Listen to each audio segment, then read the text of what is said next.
welcome to TLD Cast. We have a very, very good guest today who Luis connected me with, and I was very excited. I'm not Luis today. I'm in the chat pretending to be. But we have Dr. Joe Pulichino. That's how I pronounce it, right? Pulichino. Pulichino. Sounds like an amazing offspring. So Dr. Pulichino used to be head of research at eLearning Guild, has done a lot of great work is right now working with T-Mobile to help. He chose to work on compliance training, which I think a lot of us think when we're that far and that advanced in our career, we never want to look at compliance training again. But Joe went back and said, I'll take it on, and then made something very, very cool that he's going to share with us today. So going through this with him at the start, we actually took a lot of really interesting directions in our own conversation. So I'm really, really excited to talk today. We have some common interests that I think we didn't even know about when Luis connected us. So I'm very excited. But because this is a case study, we're going to do kind of an overview of the genesis of the project, the goals of the project, and then how it was shaped. I'm also putting in the chat here a link to a Vimeo. It's up further in the chat, but for those of you just joining, if you wanted to secretly watch that in another tab for a second, we won't be sad. But that is kind of the sizzle reel to this training, and I think it gives a very good sense of how unlike a lot of compliance training this is. So Joe, welcome. Thank you so much for joining us. Thank you very much. Great to be here. Thank you. So you started working with T-Mobile on this project, right? Can you talk us a little bit about the beginning of that, what you walked into on your first day? Great. Yeah. So I joined T-Mobile in October of 2018 as a senior manager of our professional standards training in the compliance and ethics department. And at that time, T-Mobile had a compliance and ethics training program, much like you'd see in most other places.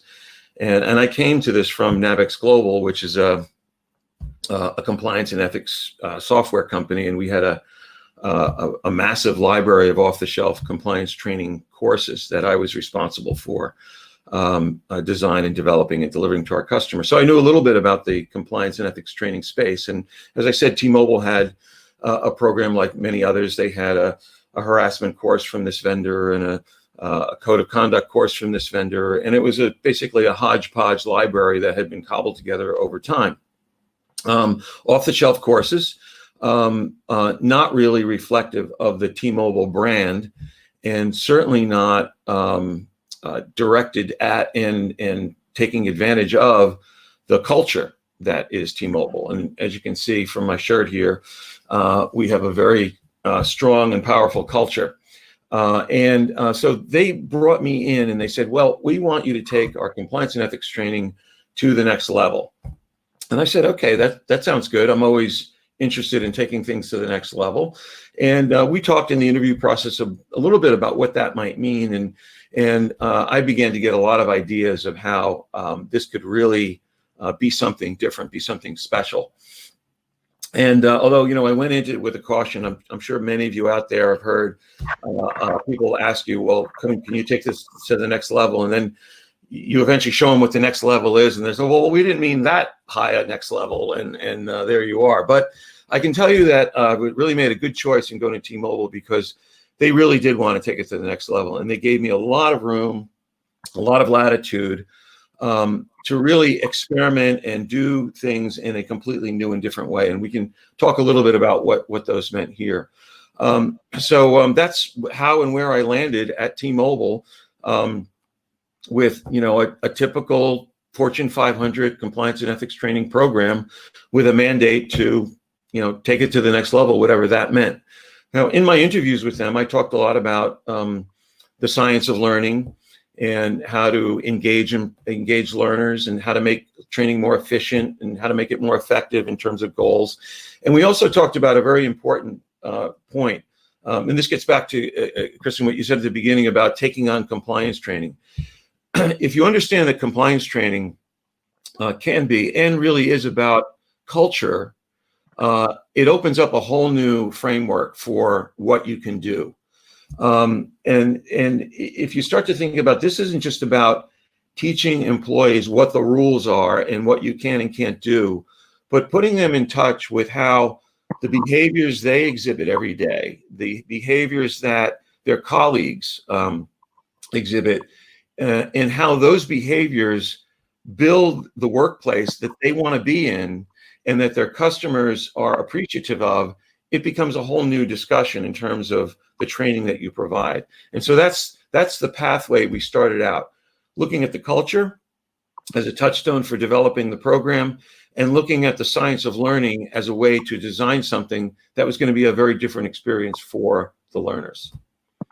I really like that angle of compliance as culture because, yeah, I've been actually kind of immersed in organizational culture lately through a separate thing. And yeah, it's just the patterns of how people behave. And compliance training can either try to dictate those patterns, which doesn't really work, or establish those patterns and try to just guide them. And the way you approached it as a teaser is almost like a decision-making simulation in a lot of ways. So you're just helping put people in the situations and helping them make actual real decisions. Yes. In the messy ways that you have to in real life, not in the, off the shelf way of, do I harass this person? Yes or no? Oh, I picked yes. I did. I lose. Hopefully no. But you raise a great point, which is that, and this was another touchstone for our project when we realized that behaviors take place in real situations that are often complicated and in areas of great nuance and gray areas. It's not just black and white.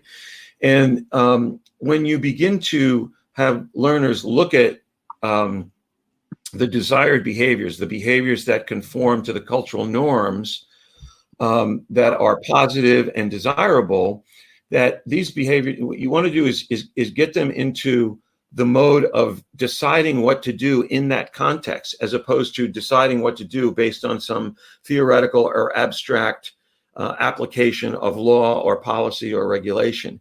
And when you begin to put the learner in that experience, the outcome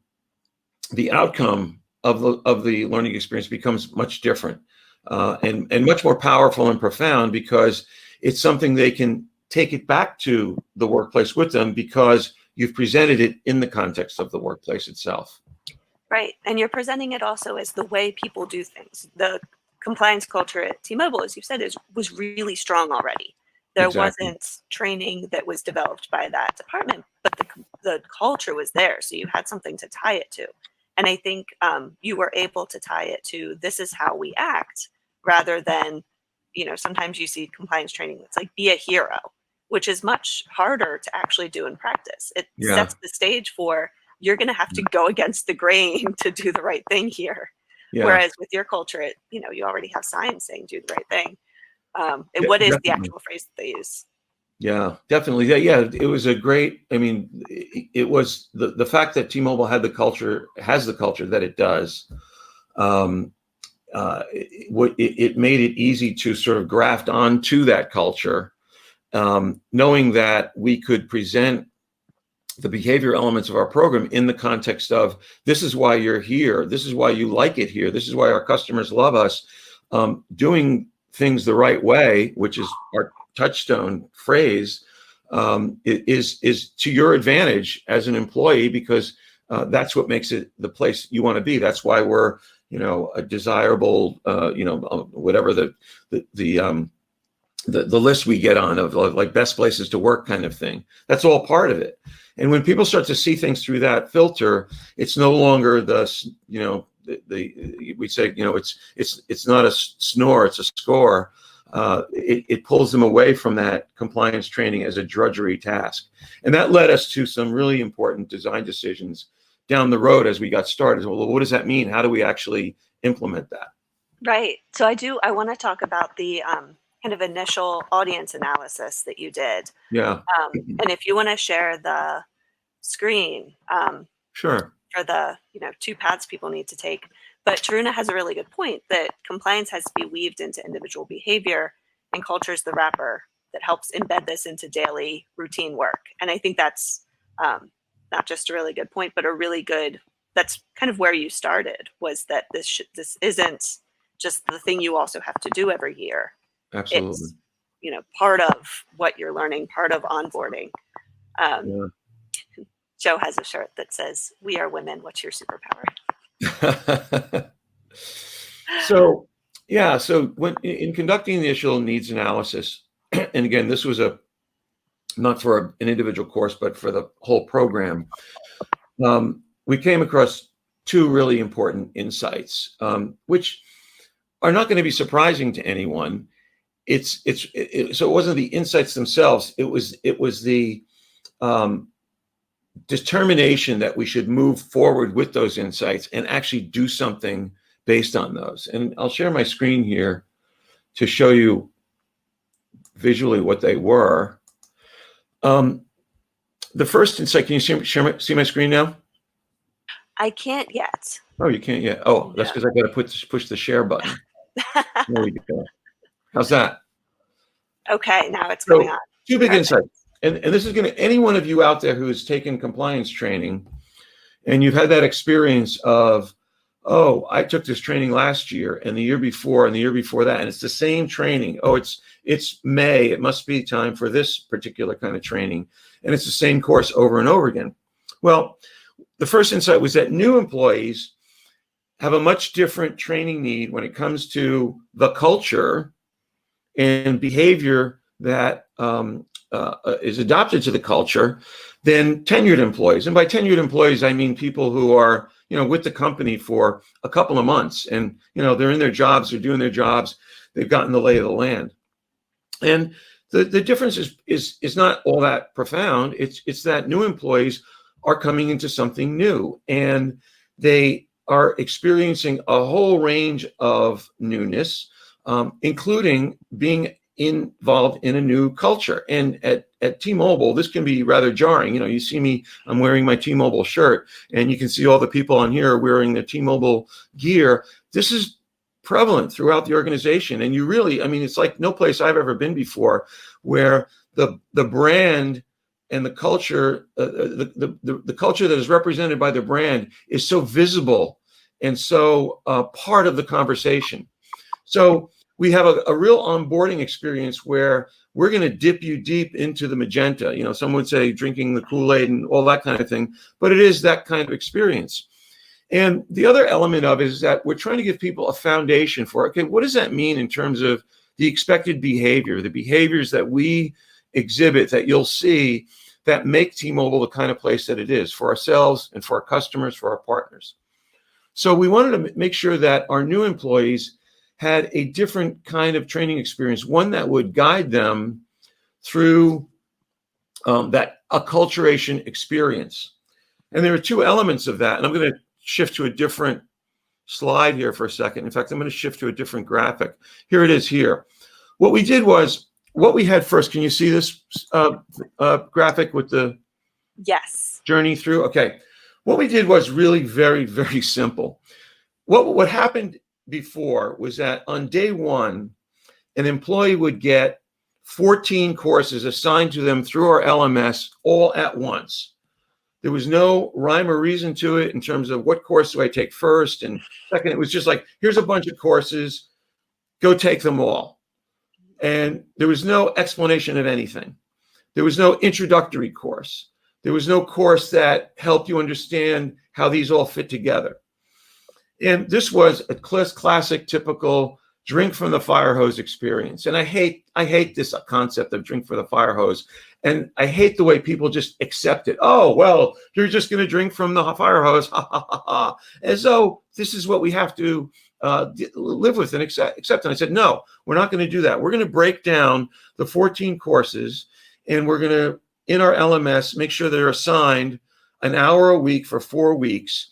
And we're going to build a welcome course that explains this journey, and we're going to link the courses in an appropriate sort of flow so that you get the big picture with welcome and our code of conduct overview first, and then each week we add on new courses until you get to the end when you attest to the code. I understand the code. I've had a month to not only take the courses but observe the behaviors in my workplace. So I'm getting a connection between what's in the course and what I'm actually experiencing as a new employee. And naturally, we encourage the managers to help with this guidance along the way. And then at the end, you become a code champion. So there's eye on the prize kind of thing as you go through this. Right. And all it was a repositioning of what they were already getting. There was no magic to this. It was just a feat of organization and curriculum design that served the interests of these new employees.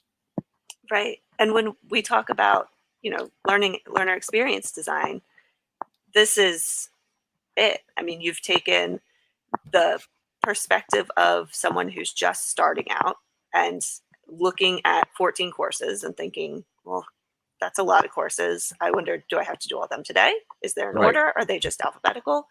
And said, we can shape this into something that isn't just, a better experience for them, but is more instructionally effective. It takes advantage of space learning. It takes advantage of the experiences that they're going to have in the workplace.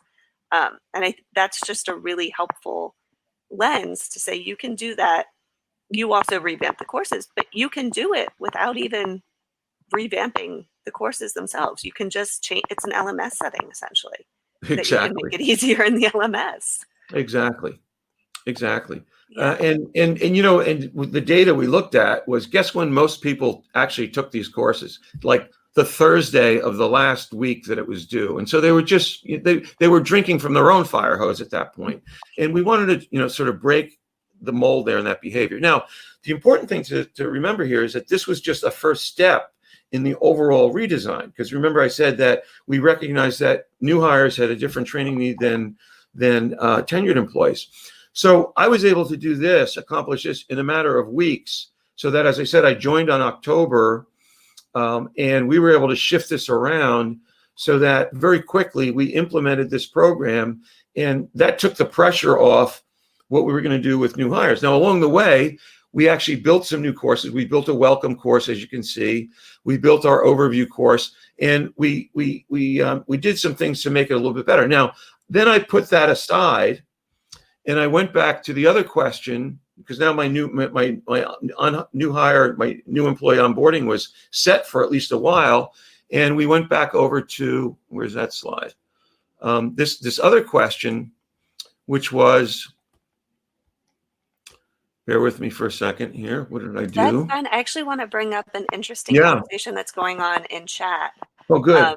Because John asked, is a fair part of design work is a feat of organization. And I think that's absolutely true. A lot of, what I do when I'm working from existing content is you take the content, I put it on individual sticky notes, and I reorganize it into something that just takes advantage of the context, builds on each other better. That's a huge part of the process for me.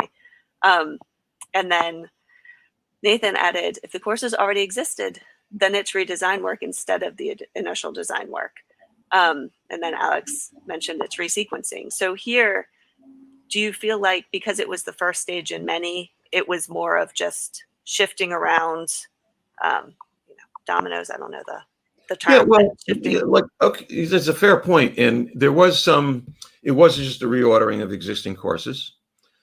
Some of the courses were exactly the way they were before. There were some new courses introduced, like, as I said, welcome to T-Mobile. The code of conduct overview was new. And that set the stage for the actual restructuring. So it helped put some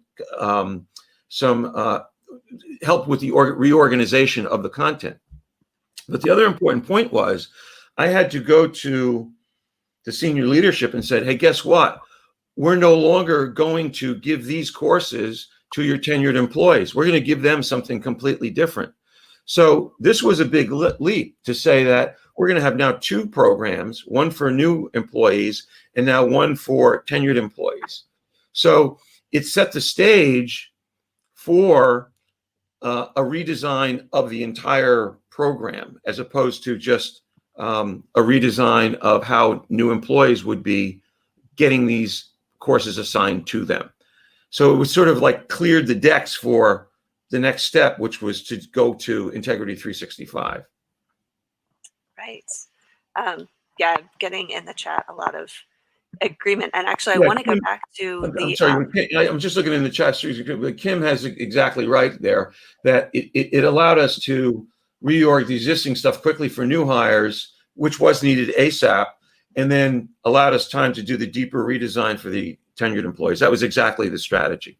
Yeah, and Alex has a question that I also had. Because it was compliance training, Alex asked, what regulations were you adhering to? I have a similar question, but you can answer Alex's first. So it was a variety. So you had everything from the harassment and discrimination laws in different states that required 2 hours of training, every 2 years. Those are probably the strictest laws that govern what you do, to certain OSHA requirements in the safety area. And then some of it was just adhering to our own policies about, our code of conduct, Department of Justice guidelines, for example. So there were a number of factors that were governing what we did, and we paid attention, and we had to pay attention to all of them. Okay. It doesn't sound like it, but my question was going to be, I've worked a series of white collar jobs in not very heavily regulated industries. So I've pretty much gone through the same compliance training each time I've started a job. There haven't been any surprises. So I wasn't sure if in this case, even new employees might be thrown by, oh, now I have to learn about this whole area of compliance that I haven't been exposed to before, if they'd had a previous job. Yeah. Yeah.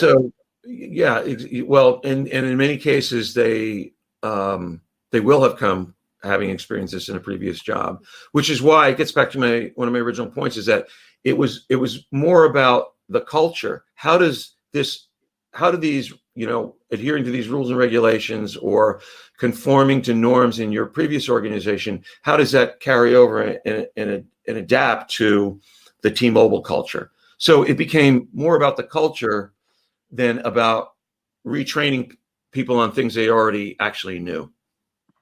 Yes, and that actually matches.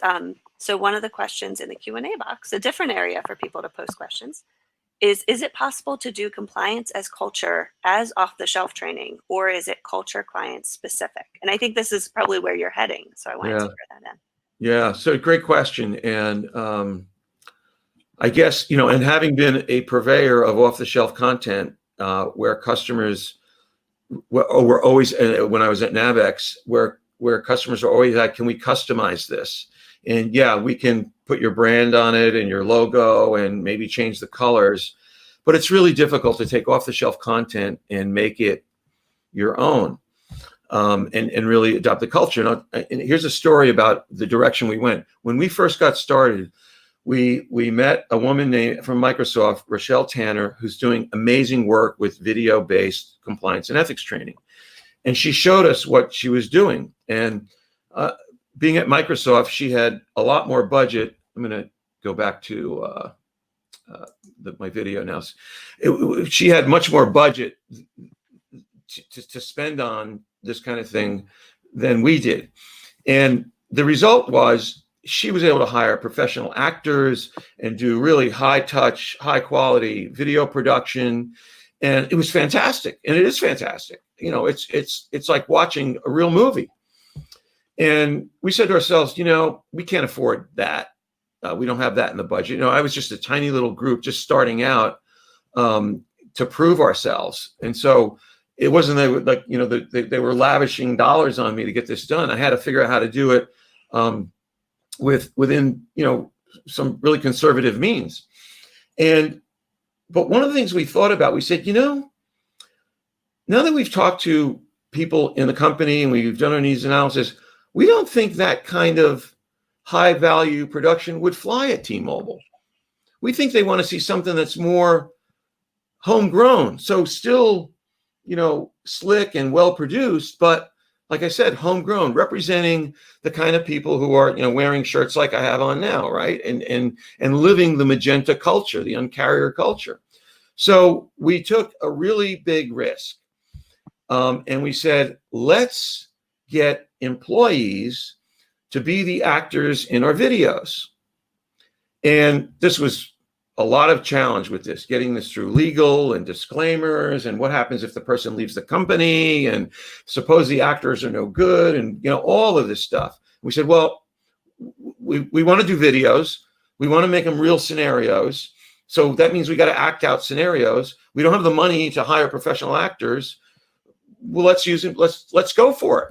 And it turns out this was a huge, huge home run. And I think one of the keys to the successful implementation and all the positive feedback that we've gotten. Turns out that, well, you can imagine in a company like T-Mobile, we had a lot of employees who were eager to act in our scenarios and were really very good at it. Number one, we got through all the legal hurdles. Wasn't that big a deal with the disclaimers and all of that.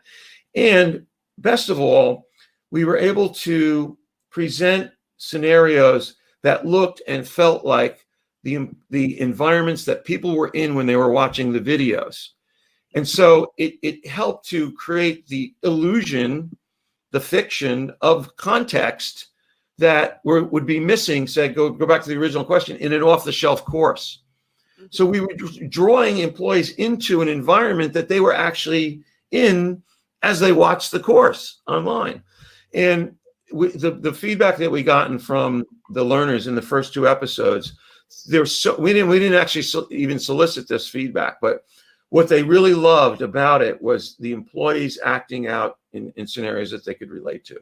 And this gets back to the slide I had up before, which is just dilemmas and decisions do not take place in a vacuum. They take place in the real world. And so we wanted to show this to them.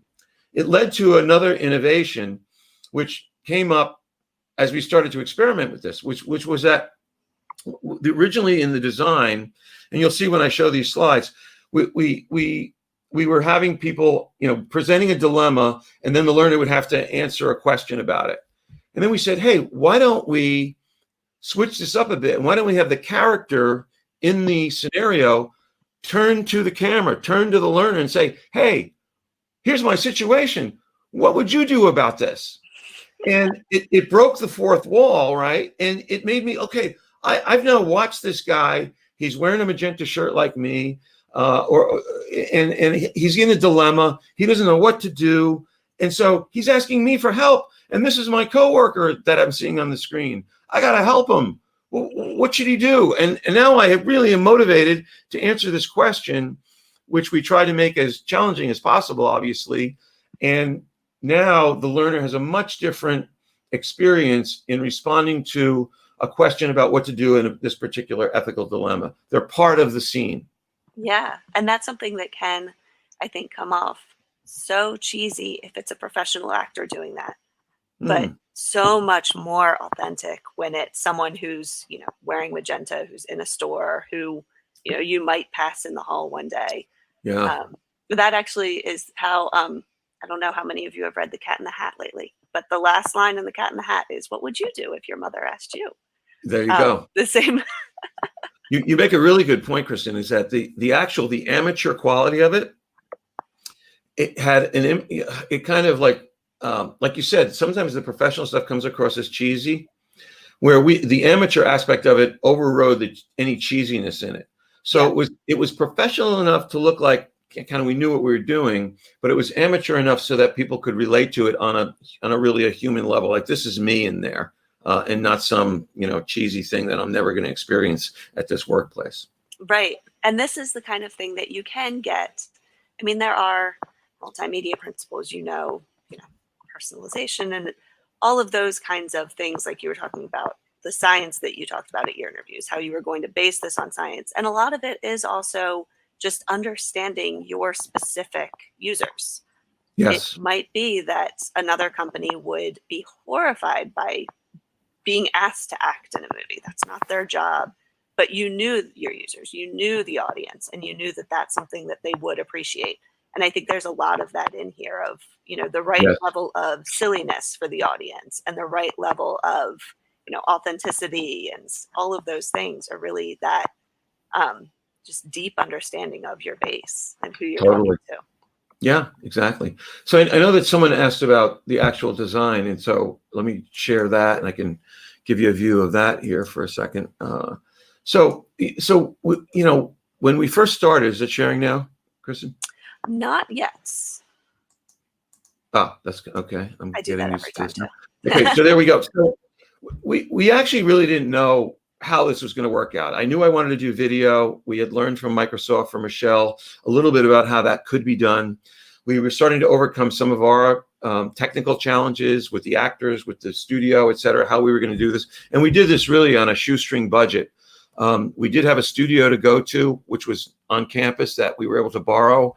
I had a guy in my team who was a great amateur videographer and a professional voiceover guy who was able to help us with that. So, we had a couple of advantages to work with at the start. But other than that, we were kind of doing this, we were kind of making it up as we went along. And we said, well, how are we going to do this? Well, what I did was, first of all, I went back to all of our prior courses, some of them off the shelf, and I pulled out all the, what I would call two-dimensional scenarios that we had been using.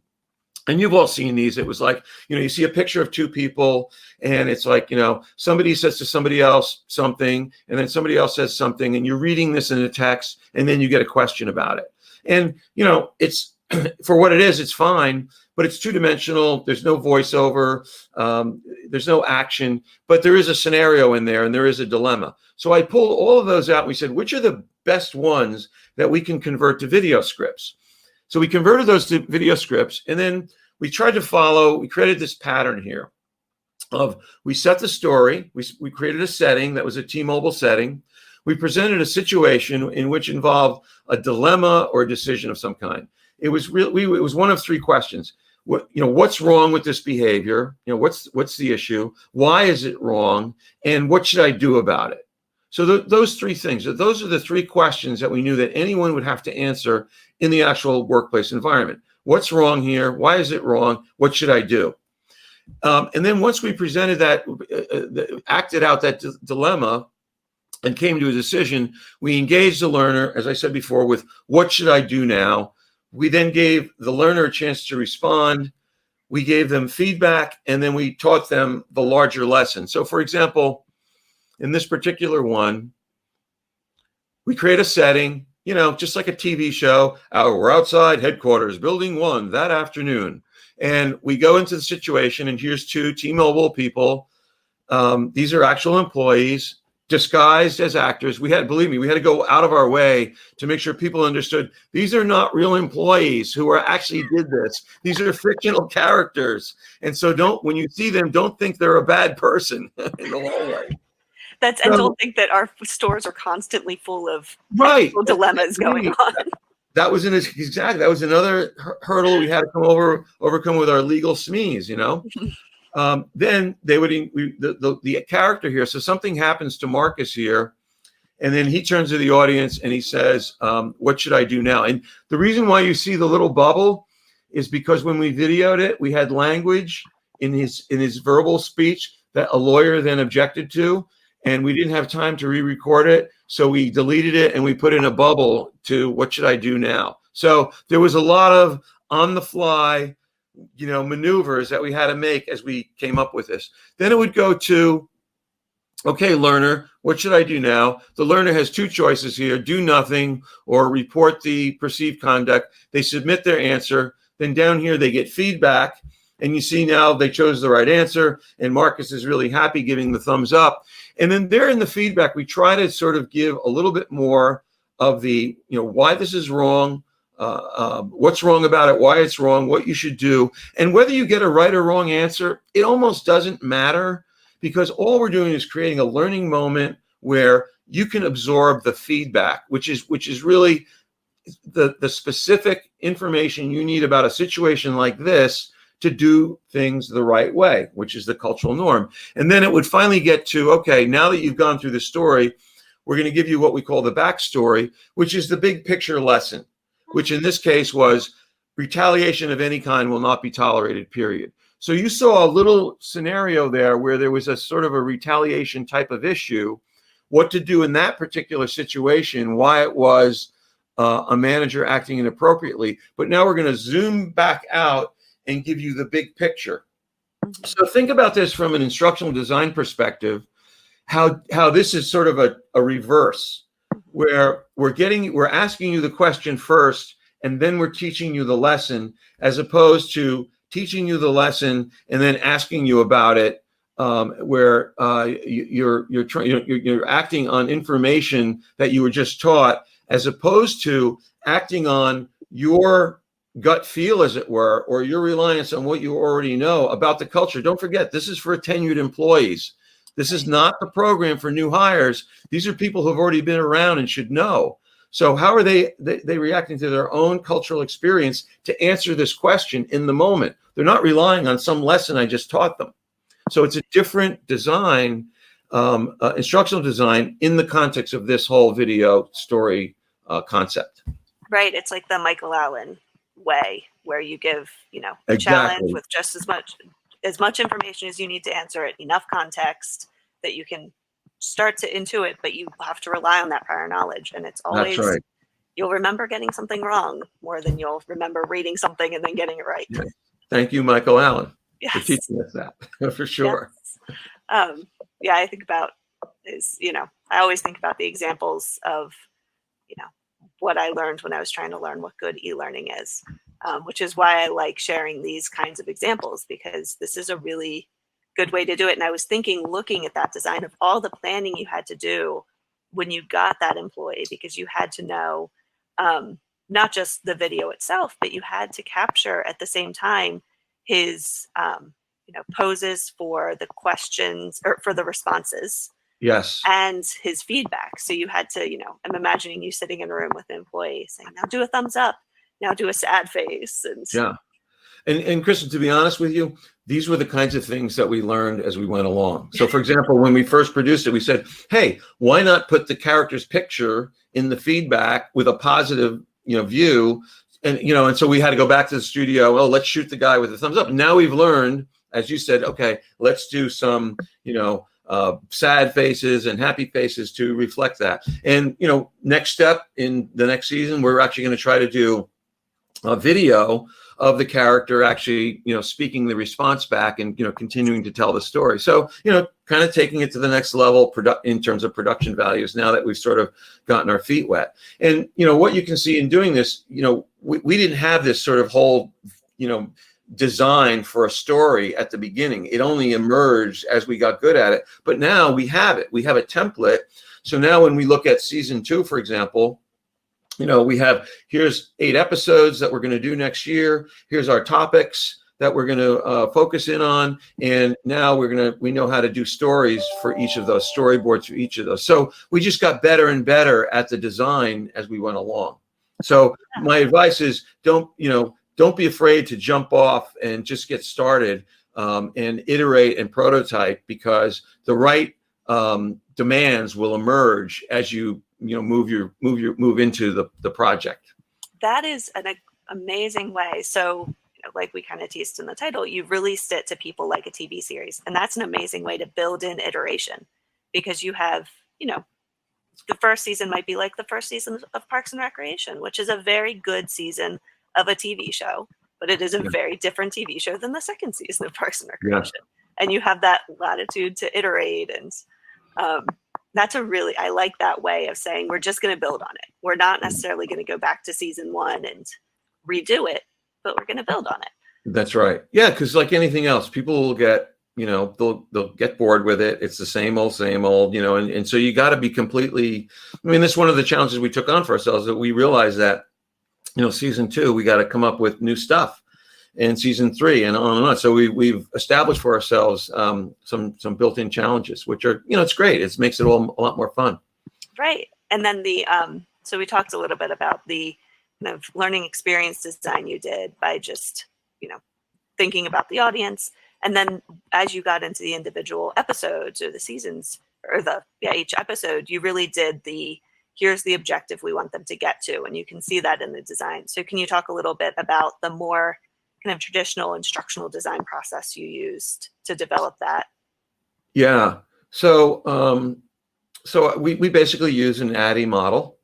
However, we are always doing iterative, rapid prototyping along the way. My own view of using the ADDIE model is that you're always in analysis, design, development, implementation, and evaluation at all times. So it's not very much not a waterfall approach. When I'm in the analysis phase, I'm kind of always in the analysis phase, and I'm always thinking about evaluation all throughout the process. So and I think when you look at ADDIE as an opportunity to do both project management. There's the project management component of ADDIE, in which you are moving along a line of moving closer and closer to implementation, and then looking in the rearview mirror to see how you've done. There is that element in which it's linear, but don't get trapped from a design part of it into thinking that, well, once I've done the analysis, I'm finished with analysis, or once I've done with design, I'm finished with design. And because that kind of thinking will preclude you from coming up with the kinds of innovations I talked about, which is, halfway through the design, realizing, hey, we should put the character into the feedback slide. That's what comes up when you're thinking that way, all along. So that's our approach to, how we do the design work. Yeah, I like that approach as, ADDIE as more of a project management framework. And I'm thinking of my own, how I track my hours. I typically break projects down into analysis, design, development, but it doesn't look on my, monthly timesheets like I was following the process completely. It's, Exactly. I have evaluation in September, and then I have analysis in November. And, but bucketing it that way is just helpful for project management. You have to wear, two hats when it comes to this. One is the project management hat, which is, like you said, things happen in a sequence, and there's deliverables and due dates, and you have to have all that. Otherwise, you'll go crazy, especially when you're dealing with SMEs and stakeholders. And we do a lot of our work with an outside vendor, so we have to deal with that as well. But at the same time, thinking about your instructional design as a completely iterative process, more like SAM or other agile models, where you're always innovating along the way, and you're doing all of that simultaneously. Yeah, that's a great way to look at it. I always have I put my learning objectives in Google Sheets, and I think we talked about this. I map the content and the methods, and as they change, I just make sure that objective is still mapped on that sheet, just to keep track, because you go back and forth so much. And OQ asked, how much of your revision of ADDIE in a project like this is impacted by time and budget? How much? You did say you were working on, a fairly lean budget, especially for something as big as what you took on. So were there things that you hunted to season 2?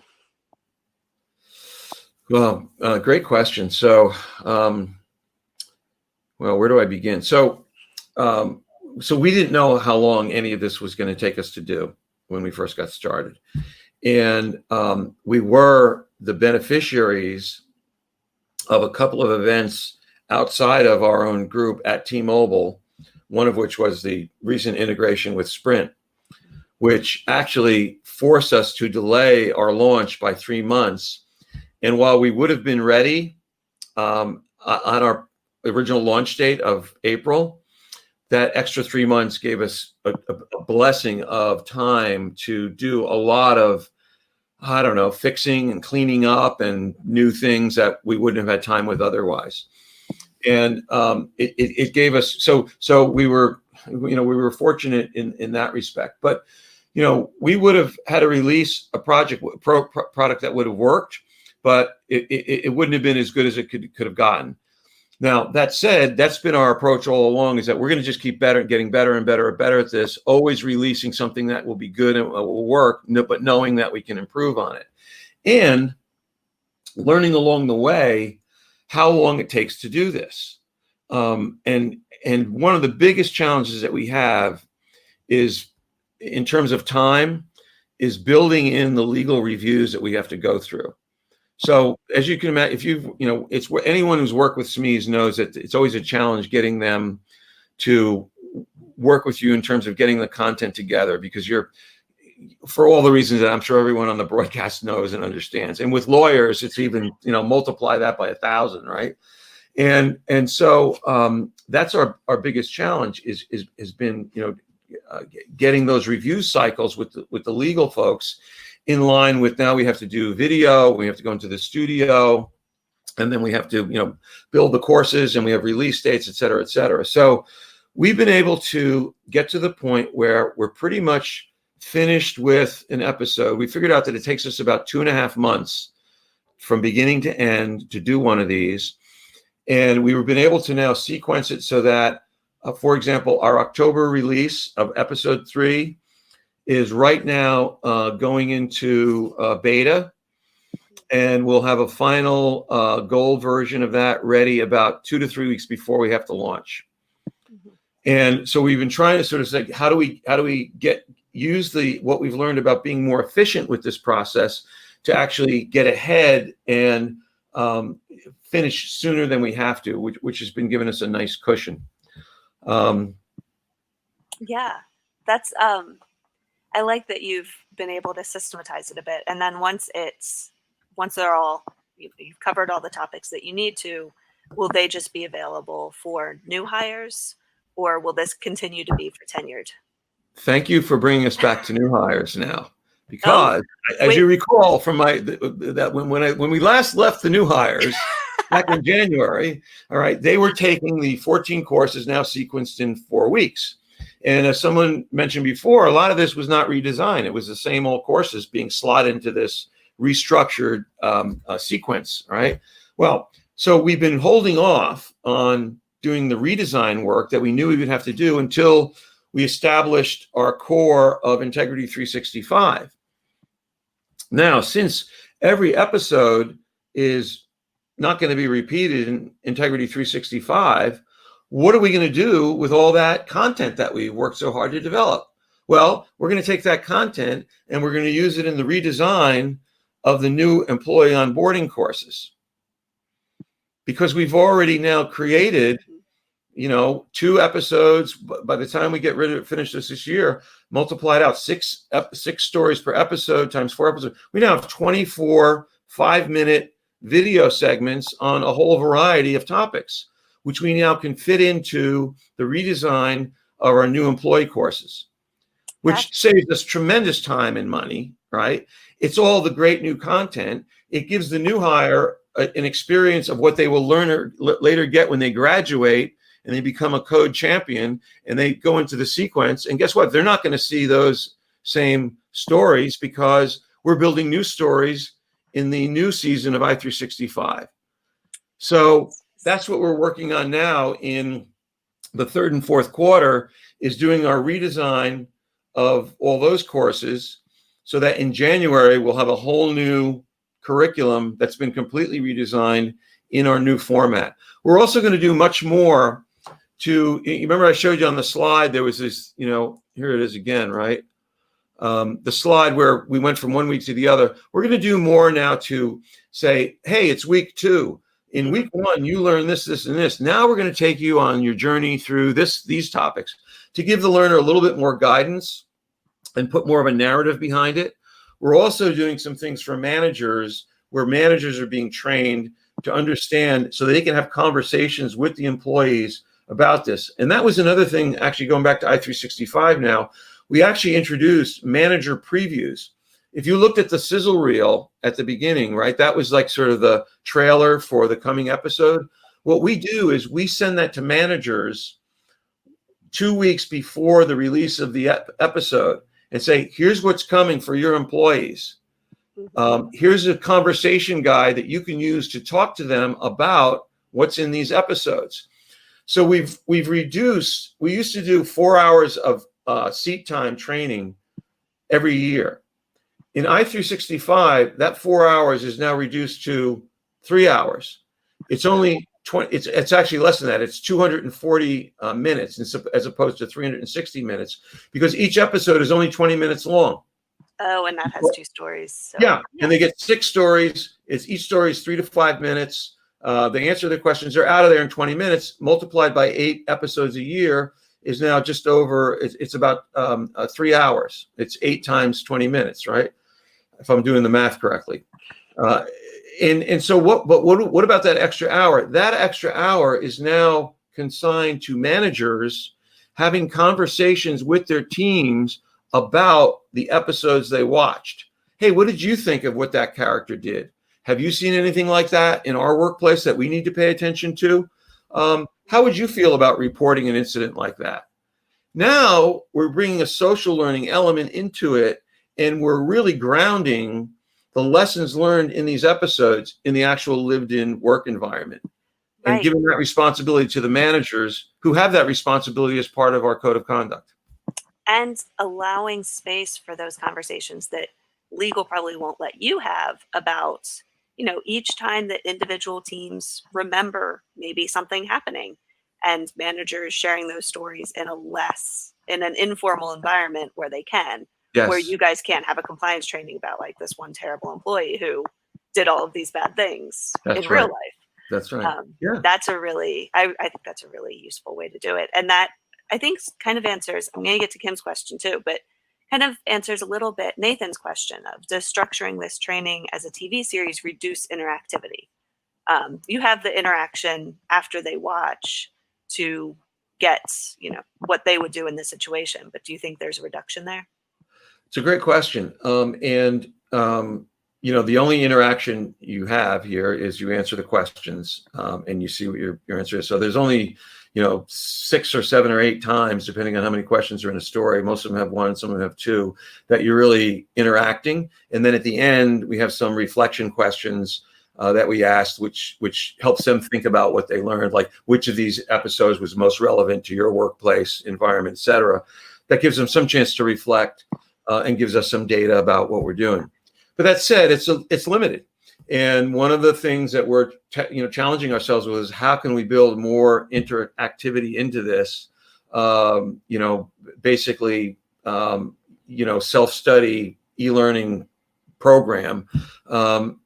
Anyone has any ideas for this, please send them over to me. But that, we really want to do that. We're really keen on this sort of social learning component. So hopefully some of the interaction is coming in the conversations that the managers do. And we're trying to look at ways with using XAPI data so that we can maybe actually track some of those kinds of social interactions in levels of engagement that are happening outside of the training. But right now we can't do that. We're trying to figure out, how can we do that? We've actually thought about, is it possible to have sort of team viewings of the content where conversations are actually taking place as, like a multiplayer gaming situation where 6 people on a team are watching the same episode together, and then, sharing their answers. Who knows? I mean, we don't even have the technology to do that now, much less the design chops to do it. But, these are some of the things that we're trying to think about, because to the heart of that question, the more engaging you can make it, the more interactivity, the better off your learning experience is going to be, and the more, attention you're going to have, and the more retention you're going to get from that. Yeah, and I think it's a good way to kind of bring up the idea of cognitive engagement versus just physical engagement. So they may not be clicking a lot of things, but the design itself creates, I think, a lot of cognitive engagement. Yes. And so you have that going for it, even if you don't have a lot of, drag and drops and things like that. I like Sonia's suggestion there about have the character steer the action. Mm-hmm. And we're investigating software that would allow for video branching, so that you could actually see what could go wrong, and the characters are acting that out. That's fraught with a whole bunch of other legal review challenges, but I think that's a cool way to go as well.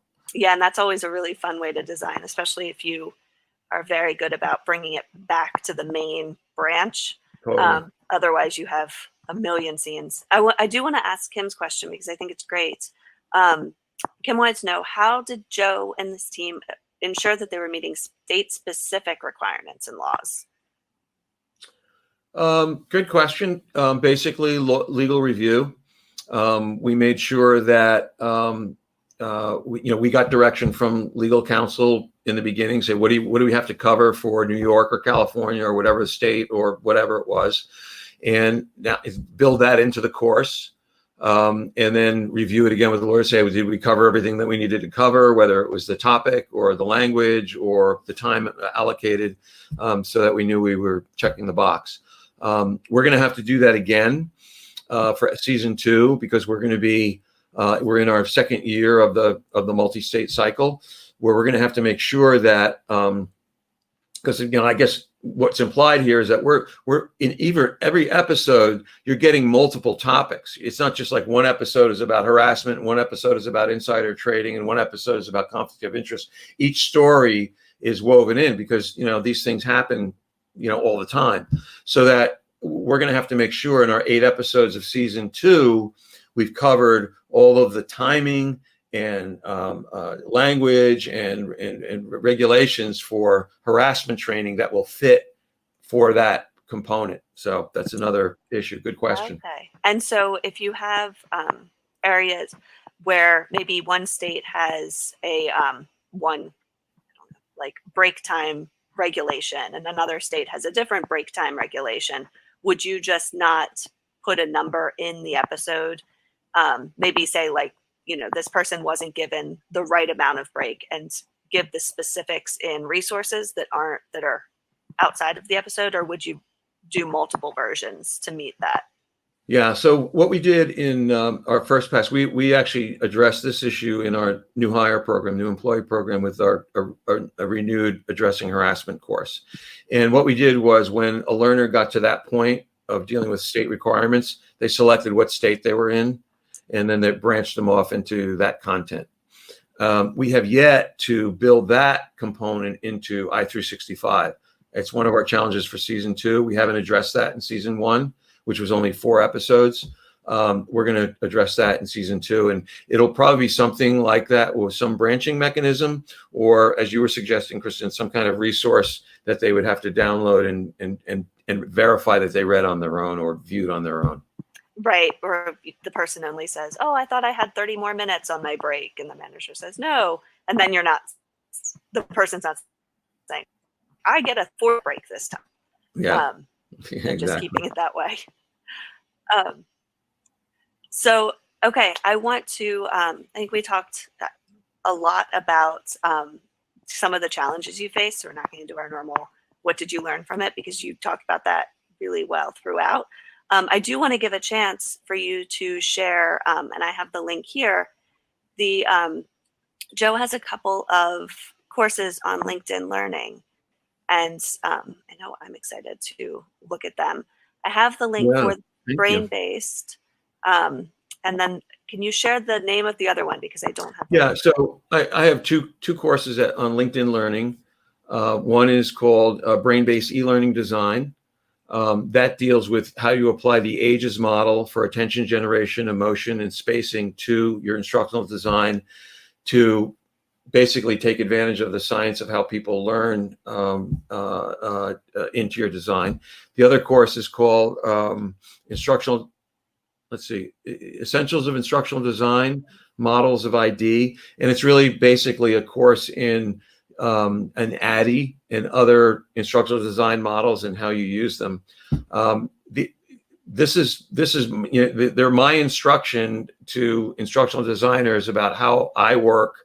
Everything in those courses is the stuff that I learned along the way and had ready to apply to this work at T-Mobile, both the instructional design models for project management and instructional design that I talked about, and also the brain-based e-learning design.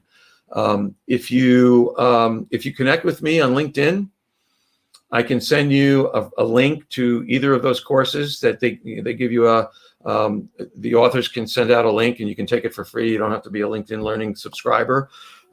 So that's a gift for you guys. All you have to do is connect with me on LinkedIn. I'd love to connect with you anyway.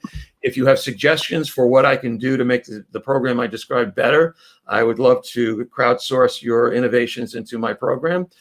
If you have specific questions about what we've done or would like to look in more detail at it, I can maybe share some of the videos with you. And I'd love it if you took a look at my courses and have any comments or feedback on those. So thank you, Kristen, for letting me throw that out. To make sure we shared them, because we have so many people who are starting to look at instructional design and online learning as a potential career path. And so it's really nice to have an easy way to say, look, here are some basics. Here are some things you need to know. Yeah. And thank you all so much for joining. I really appreciate you taking your time with us. Thank you Thanks so everyone. much, And I Joe. really appreciate you showing up and all your questions. Thank you. Thank you, Kristen, and to the TLD chat cast. I'm all in. Thank you. Thank you. I'll see you soon. Bye. Okay, bye.